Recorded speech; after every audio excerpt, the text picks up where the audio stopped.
Hey everybody, Catherine Rye, technical agronomist with Channel in Eastern Illinois. And these are my thoughts from the truck for today, June 26th. So it's a Friday. It is cold and drizzly and wet today. It's 65 degrees June 26th at my house, and that's cold for this time of year. So needless to say, we've gotten more rain this week, and today is not gonna dry us out anything at all. Crop update for what I have been able to walk this week in the med. I'll start with soybeans. Usually we talk about corn, but today let's talk about soybeans. So when I was able to get out this week, soybeans are doing okay for the water that we have gotten. So a lot of our soils are still saturated.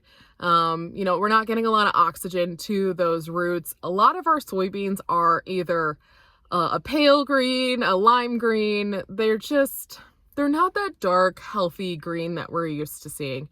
For the most part, I think our beans are handling it pretty well for how wet it's been. Then I'm not overly worried about a majority of the fields. Obviously, there's ponds and pockets that are not doing good and have already died and are still underwater. So like those, it is what it is. But for the rest of the field, a majority of it, they're handling it okay. What I have been seeing in the soybeans this week is Phytophtora. So Phytophtora is a water mold. It is a soil-borne pathogen, and it likes warm, wet conditions. So with our overly saturated soils the past 3 weeks, our warmer temperatures in those 70s, 65, 75, 80 range, that's what it likes. It has been infecting our plants, and we're starting to see decent infection most places with Phytophtora. So Phytophtora, the telltale sign is you're going to get a shepherd's crook at the top of the plant, and that plant has basically died up there.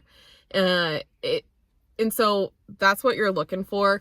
Normally I see this in the lower areas, the compacted areas where it's been wet the longest.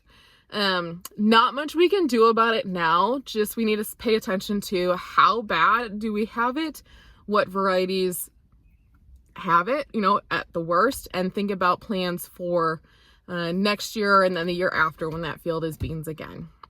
The thing you can do is genetic resistance. So that's what we need to pay attention to going forward. The other thing in beans I want to mention is our white mold potential. So white mold likes humidity in the canopy, cooler temperatures, and water. What if we had the past 2-3 weeks? All of the above. And our beans, especially our April planted beans, are at that R1 stage. So white mold spores infect new flowers.